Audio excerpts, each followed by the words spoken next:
All right. Good afternoon, everyone. Welcome.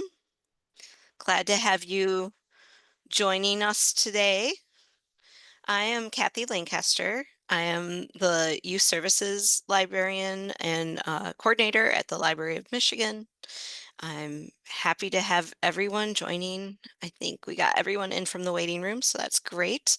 Um, really excited to have Color Our World animal prints and patterns here with the Detroit Zoo. We're really happy to have you guys here today, and a big thank you to the Institute for Museum and Library Services for supporting this work. So I'm going to hand it right on over to Zara at the Detroit Zoo to take it away.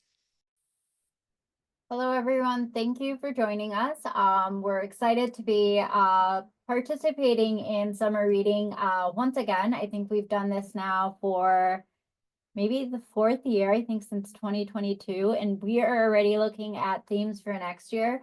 If you attended these in the past, you'll notice I have some new zoo friends with me. I'm really excited to introduce Shelby, Lane Clark, and Taylor Mock to our library team. They help oversee library programming here at the zoo. Shelby is a education specialist, and Taylor is our senior humane education specialist. So she was able to provide a humane education lens to both our PD and the curriculum that we've developed. And we're excited to share it with you. I'm going to give it over to Shelby to get us started, but I did want to share our contact information. We'll probably have the slide repeated towards the end. But just in case you want to write down the information of who we are and get in contact with us later on, it is up here for you. Awesome. Thank you, Zara. As Zara said, my name is Shelby Lane Clark, and I'm an education specialist here at the Detroit Zoo. And I will kind of be going through all of the curriculum that we've developed for the Color Your World summer reading program curriculum. So I am really excited to share this with you. We have worked really hard on developing some cool lessons that you can use at your libraries. So let's get started. So the agenda for today, we will do an introduction to kind of what we're doing, why we're doing it. We will go over the theme really briefly. Then we will go through all of the activities that we've developed. We'll give you an overview of each activity, show you where you can access them, show you some of the resources that we've provided. And then we have a slide that will be further resources. We will have links to the previous years of library programming curriculum. Then we'll have a slide for you to share with us at the end, and then we will open it up for any questions and feedback. So an introduction. So the Detroit Zoo has been doing this since 2022. We are partnering with the Library of Michigan to support the summer reading programs. We develop curriculum for all different grade levels so that we can share with you and you can use it at your libraries if you so desire. So that is kind of the basis of this program. So we have lesson plans for all 4 grade bands. So we have lesson plans for K through 2, 3 through 5, 6 through 8, and then 9 through 12. And these are all free and available to use today. So these are for you to use in your libraries with any students or kiddos that come to utilize your library space. We have created a library Google Drive that will be shared out with everyone who attends and everyone who signed up. So anyone who's even not able to attend today will have access to this recording, will have access to this webinar, and also all of the resources that we are providing. The focus on these activities is to make sure that they are easily accessible for librarians. So they are limited materials. We provide most of, if not all of the materials for each lesson. They are simple to kind of facilitate, make sure that they are hands-on for your students. Another big thing is that they are super flexible. So you can kind of change them, modify them. There's tons of background info for each topic. So even if you're not super familiar with the scientific topic that the lesson is about, we've made sure to provide as much information as possible so that you can be successful in facilitating these programs at your library. And so even if you have different age kiddos and you want to kind of modify the K-2 lesson for 3-5, they are very flexible, malleable, modifiable programs for you to use. And they're available today. So we have everything ready to go in our Google Drive. So we will share that link out at some point throughout this, towards the end of this webinar, and you will have full access to everything you need. So an overview on the theme. So we are using kind of the excitement kids get from going to the Detroit Zoo, hearing about the Detroit Zoo, learning through the Detroit Zoo to facilitate these STEAM topics. So science, technology, engineering, arts, and math. Because the topic is Color Your World, we are focusing very heavily on learning science through art. And Taylor will talk about that shortly. But art is a really, really important kind of gateway into scientific topics, a way to learn through hands-on creativity. And so we're really excited to share these with you. So I'm going to turn it over to Taylor really briefly so that she can talk about why humane education and art are really important tools that we can use for science education. Hello, everyone. Even though I look like I'm muted, I am not. I am just sitting in the same room as Shelby. So, hello. I'm Taylor Mock. I'm one of the senior humane education specialists here at the Detroit Zoo. And just like my title, humane education is something we try to emphasize here at the Detroit Zoo, which really involves evoking compassion in people. And when we're asking people, to commit to conservation and everything, you really have to start with the humanity of it all. You have to make the connections and really feel that intrinsically first. So art is a fabulous way to do that. Art evokes empathy, which then can create those connections between humans and the natural world. These artistic reflections can deepen sensory engagement with animals and nature, encourage emotional and aesthetic appreciation of wildlife, foster personal reflection on conservation themes, and make learning more interactive, participatory, and expressive. Especially when we are trying to create those connections, it's a really personal thing, right? And so is art. Art is also personal. So being able to kind of interpret the natural world in our own way is one of the reasons why we've chosen to use art as the medium for discovery in this summer reading series as well. Awesome. Thank you, Taylor. So let's dive right into the activities. We have lots of super fun, super cool hands-on activities. So as I said before, they are 4 STEAM activities for the 4 grade bands, and they are all art inspired to match the Color Your World theme. The focus is animal patterns and colors. So we kind of focused in on how different animals adapt to their habitats and their environment through the patterns and colors of their skin or their fur or their feathers. We talk a little bit about vision of different animals. So let's get into it. So this is a very text-heavy, bogged-down slide, but this is the overview of each of the lessons for each grade band. This is kind of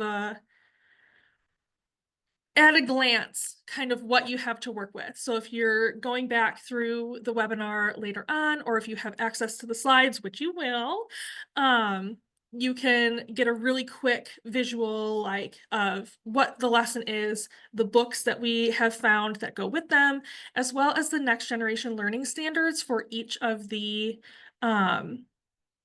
lessons. So I've highlighted 2 next gen learning standards for each lesson so that if you have any teachers who are interested or want to know what their students are learning or even interested parents who want to know justified why their students are learning these things, you have that in your back pocket and you can whip it out and be like, look, this is exactly what we're doing and this is why.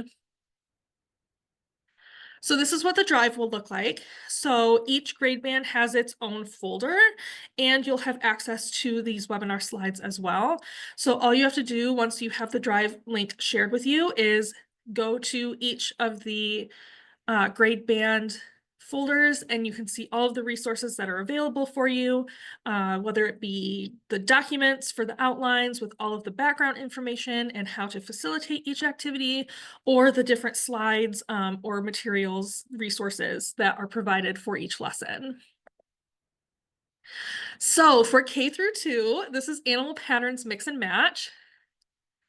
So students are going to learn all about the patterns and colors of each animal that we have highlighted, and get a kind of like age-appropriate view of why they have developed their pattern and color.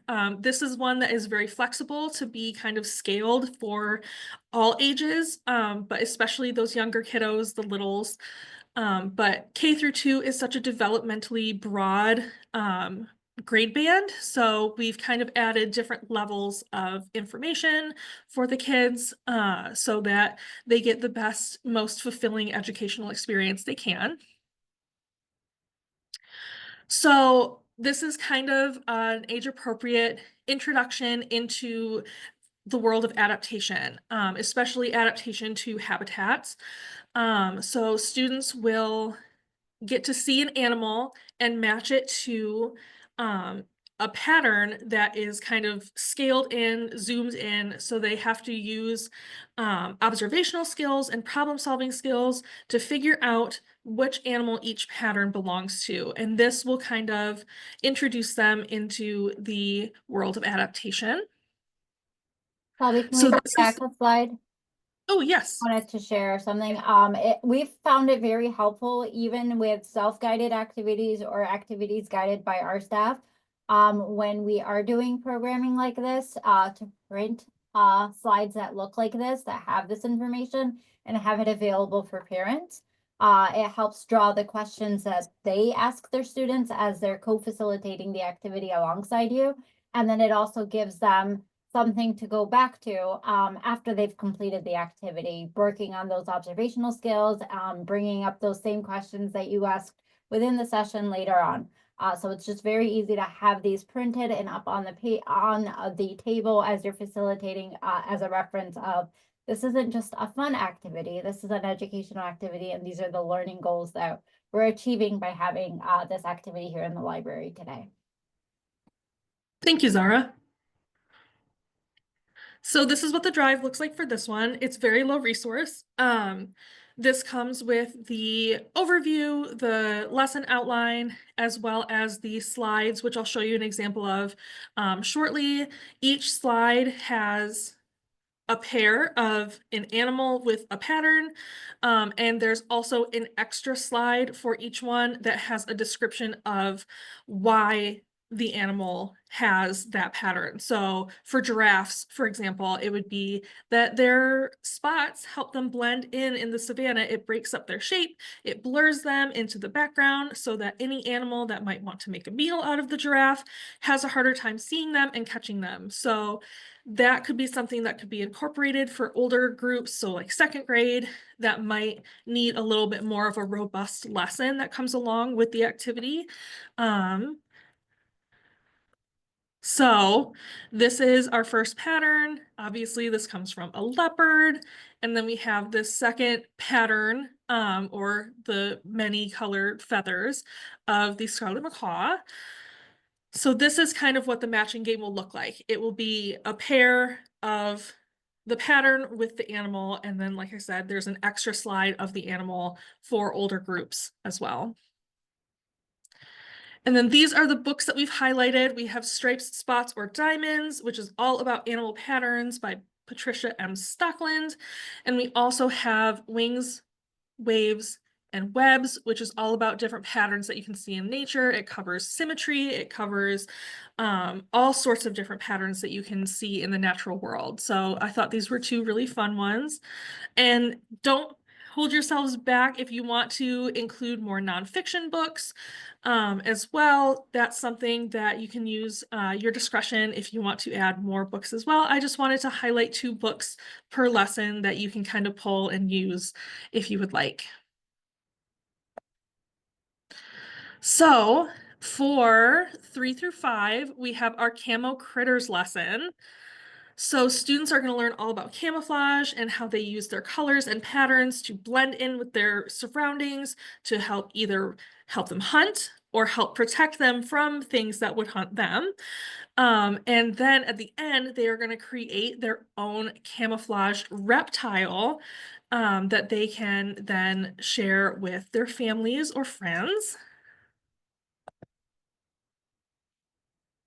So this is an intro for camouflage. So camouflage might be something that they are talking about in school for science. This is kind of around the age that they would be introduced to this topic. And they will learn why reptiles specifically are so good at camouflaging. And then, like I said before, they will create a super cute pop out camouflaged reptile. This is what the drive looks like. So this one is, again, a lesson that uses things that you would typically find in the library if you have arts and crafts supplies, but are low cost or low effort to get if you would like to facilitate this lesson. Again, this one comes with the outline, the overview, the instructions on how to facilitate, and it comes with optional but also super fun pictures of camouflage reptiles that you can use as a supplement to the lesson. So you can print them out, laminate them, you can use them over and over again, but if you would like, you can take the pictures and have them do kind of a seek and find of each reptile. They get progressively harder. So especially for older kiddos, they might really enjoy doing a kind of hide and seek reptile activity. So then these are what the camo reptiles look like. So you can use any number of art supplies. These were done with oil pastels, but I know those aren't always super commonly accessible. So you can use colored pencils, markers, really anything you want. You can use chalk, but then they have the background, they color the background, and then they actually make an accordion out of a piece of paper so that they glue or tape their camouflage reptile so that it pops out from the background. So as you turn it, it makes it easier to kind of see them against the camouflage background, which is super fun. And then here are the books we've highlighted for this lesson. This is, again, they might be a little young for 5th grade, but could be scaled up as well. And if you have other ideas for like nonfiction, more like educational books as well, that's something that you could do. Shelby, you did have a question in the Oh, chat. yes. I believe it was there an art project to go with the K2 model? No, so there is not a specific art project. It's really just the mix and match one. So no, there was not a specific like hands-on art project. It's really just the mix and match game. So for 6 through 8, this one I had a lot of fun creating the examples for. This is Creature Creator. So they will also learn about habitats and adaptations to specific habitats at a more scaled up level by designing an animal that can live and thrive in a specific habitat. So kind of what this one comes with several habitat cards and animal cards so that they can either pick or like be handed a habitat card that has a description of each habitat, and then they have to come up with an animal that would have a pattern or a color that would help it blend in and live in that habitat. So this one kind of focuses on hypothesizing. So there are not only habitat cards, but there are also animal cards that can be used as an example for the students. So they can, either the librarian or facilitator would walk through a couple of those animal cards to kind of give them an idea of what, kind of inspire them on what to do with their creature that they're creating. And then once they get their habitat card, they hypothesize kind of what adaptations, what colors, what patterns would be good for that habitat. And then they create a creature, either by drawing it or coming up with it. They could write about it, a creature that would do well in that specific habitat. So as before, there is the outline that has all the instructions to help you facilitate. There's the animal example cards. Each one has a picture of the animal on the same background that would be used on the habitat cards. So those can be used as inspiration for the animal that they create, and then again, the habitat cards as well. And these can also be laminated to be used over and over again. So I will admit I am no artist, but these are the examples that I was able to come up with that they could, as an example of what they could come up with. So the coral hog, I mostly wrote about it. I drew a little doodle of it, but then the other one, I took time to like cut out a background and then cut out my drawing. So these are kind of just some fun little examples that I had a really good time making.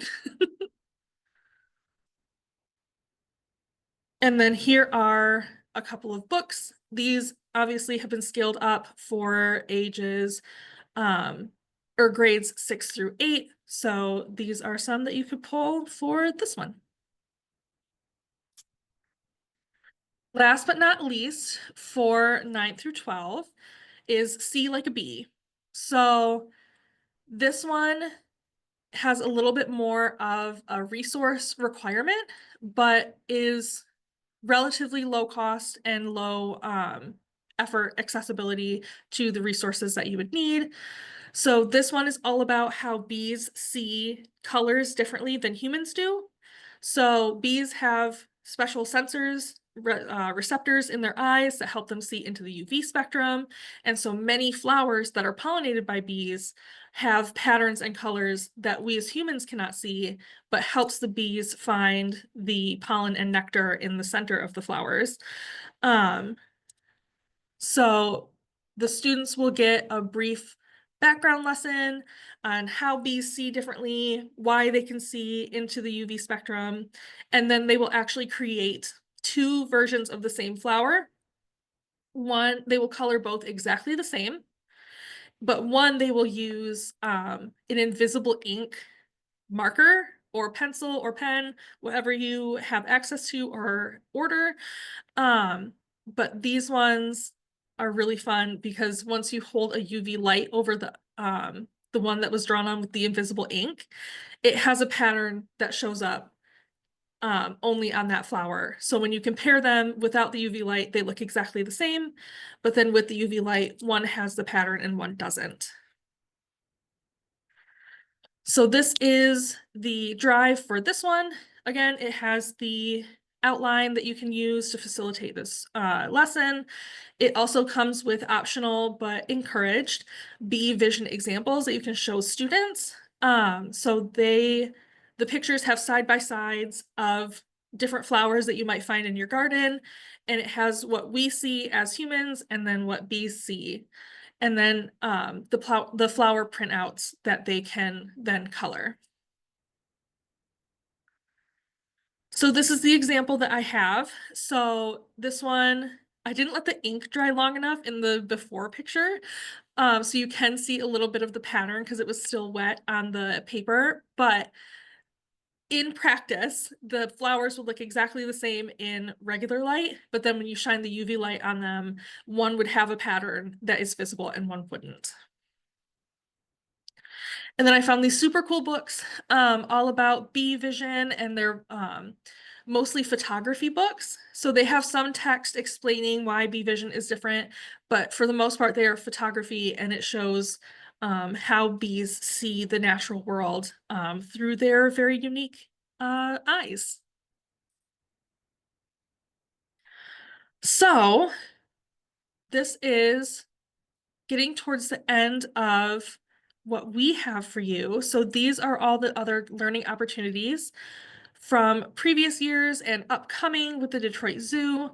So we have the links to previous years of the library partnership. So you can go through those, you can use any of those lessons. We also each year have an informal educator professional development in the fall.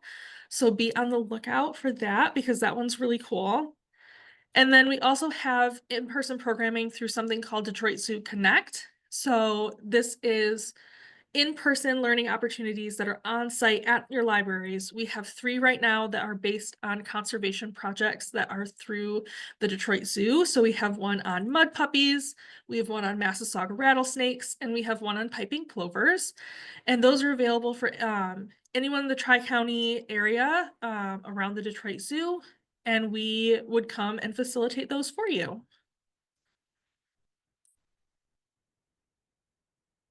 And then lastly, share your experience with us. We want to know if you use any of the curriculum, what you think of it. We would love feedback. We try to make everything better and better each year so that we are meeting everyone's needs. And then we would love it if you would share photos with us. Obviously, for the most part, it would be photos without kiddos' faces just because we wouldn't have media releases, but we would love to see what you're doing, how the kiddos are liking it, and does anyone have any questions? To start, while people are thinking of them, there was one in the chat. Yes. From Anna, how long would you expect the K2 and 3-5 programs to take? So for the K2, I guess it would really depend on the number of kiddos you have, and how many sets of resources that you print. So typically the idea is to have them last like 30 to 45 minutes. But that would depend on how long you want to take on the intro and like the background information that's provided in the outlines, and then how speedy and quick the kids are getting through the matching game. And then for the 3 to 5, that one would take a little bit longer, I think, just because of the art aspect of it. So I would say about 30, 45 minutes for that one. So because we have time today, I did want to share the link to the drive right now for you all to go into and review. I think we can take 5 to 10 minutes for you to look through the resources. That way, as you're looking through things, if you have any questions, we still have time within this webinar to either make changes to anything you see or to answer any questions that might come up as you're reviewing.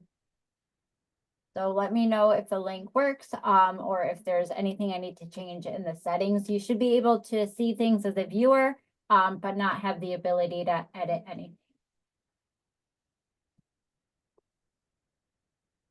I'm also going to stop sharing my screen so that I can see faces.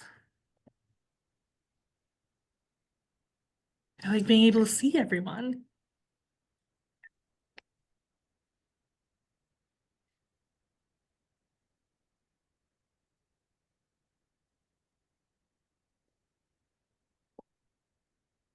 Thank you guys. This is awesome.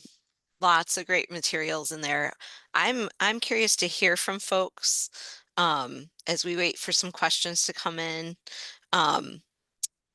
What books and what plans they have around animals for this summer with Color Our World. I will note that in the Google Drive that Zara put in the chat, these slides are included. So all the emails and links and such are in the slides in the Google Drive.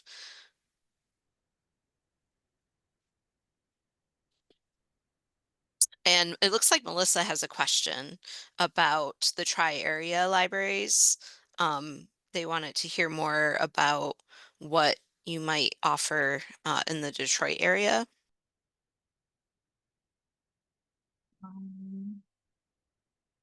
Oh, yes. So we have a few, they are not themed for this year's reading program, but we do have a program called Detroit Zoo Connects that we hope to have on our website very, very soon. And then you'll have complete information about it.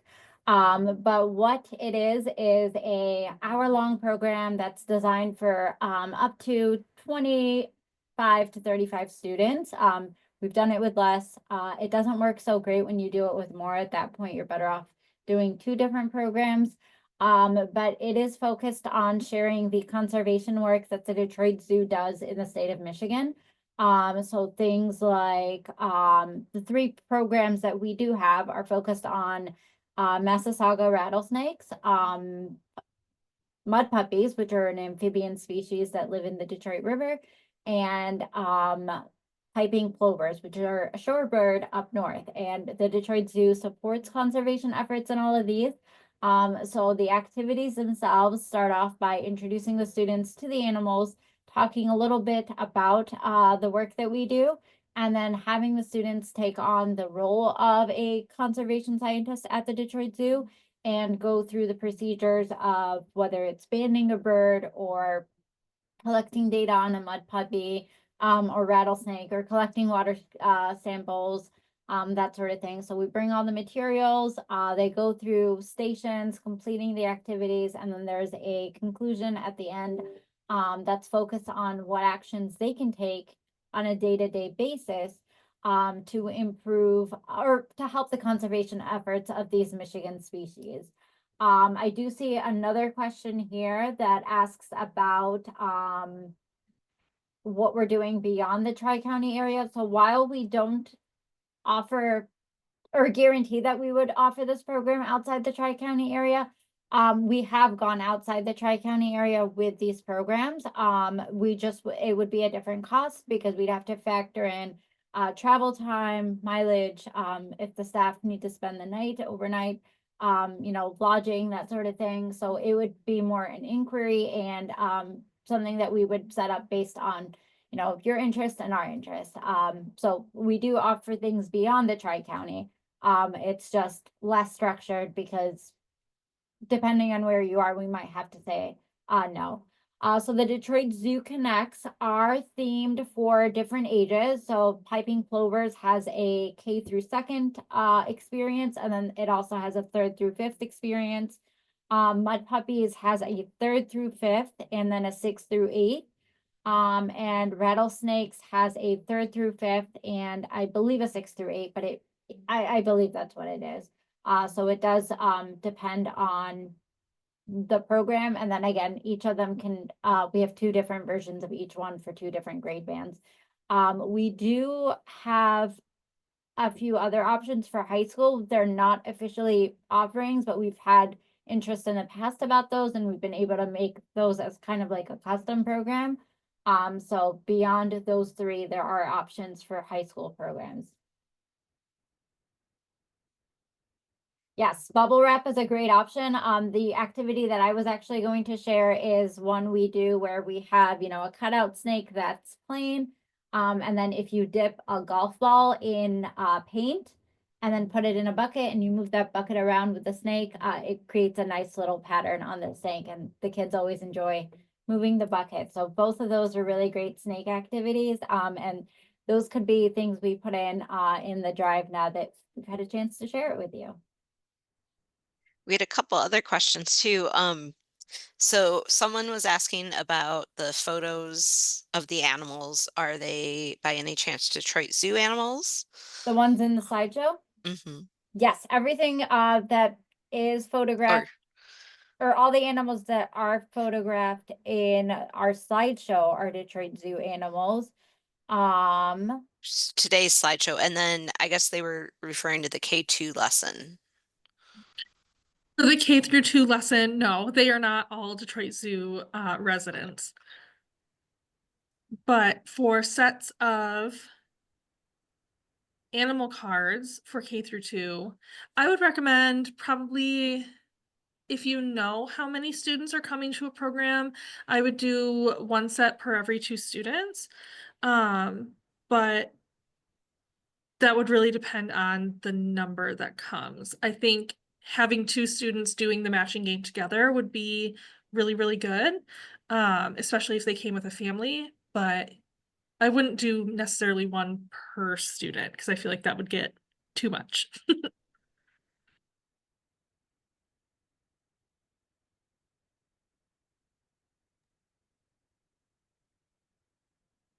These are our animal science experts here, so feel free to unmute, to turn on your camera to join us if you have questions or comments or other information that ideas that you might be using this summer and you want some feedback.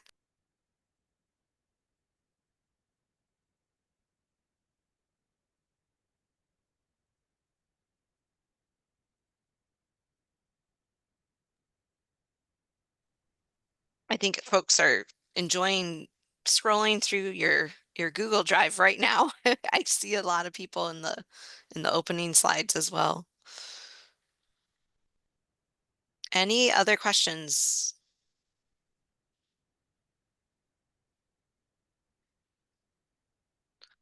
I will say, in the past we had some zoo coupons. We've struggled to make that work between all the libraries and the zoo's system.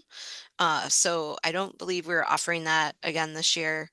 Um, but we have these wonderful resources, and it sounds like you guys are willing to go on the road and visit libraries and help support all the programming that we're doing. So I think that is a huge gift to Michigan libraries. The zoo is not part of the Michigan Activity Pass as of right now. I know it's something that we've explored in the past, so it might be something we'll eventually become a part of, but at the moment, we are not.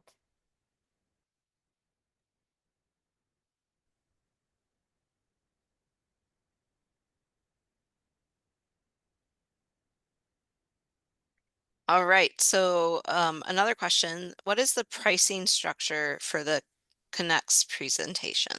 So the Detroit Zoo Connect is, like I mentioned, it's an hour-long program, and we charge $200 for the program, and that is for up to 35 participants at a time. If you wanted to do 2 activities and you would only be driving out there on that one date, we could do a discount, so it would be 2 classes for trying to think of what the price is for that. I think $350. And that is the price for the Tri-County area again, because we factored in transportation within our neighborhood. And if for those of you who aren't familiar with what I mean by Tri-County, Wayne, Macomb, and Oakland counties.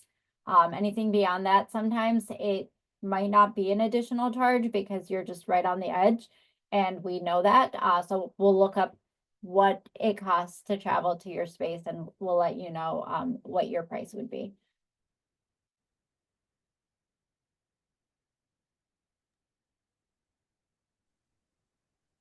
Well, thank you all for coming today.